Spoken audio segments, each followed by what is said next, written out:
Cara untuk order lebih daripada satu item.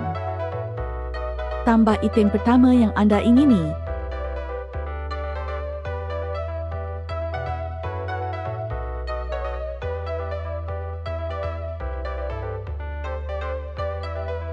Setelah add to cart, ia akan masuk ke barcode. Anda boleh semak di sini.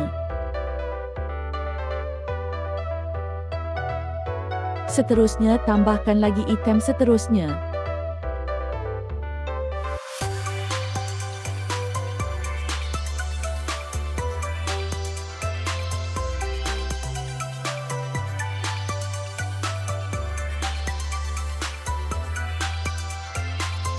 Setelah anda pilih item yang ingin dibeli, anda boleh cek melalui view cart.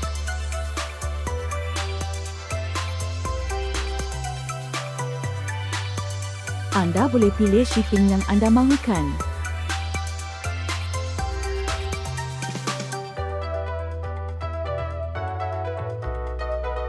Setelah berpuas hati, boleh tekan proceed to checkout. Kemudian akan masuk ke page checkout dan semak semula butiran yang diminta.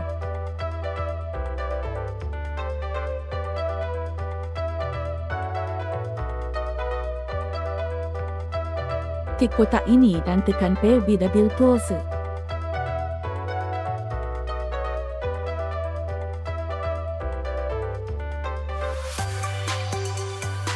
Setelah selesai, order anda akan diterima kepada kami. Terima kasih.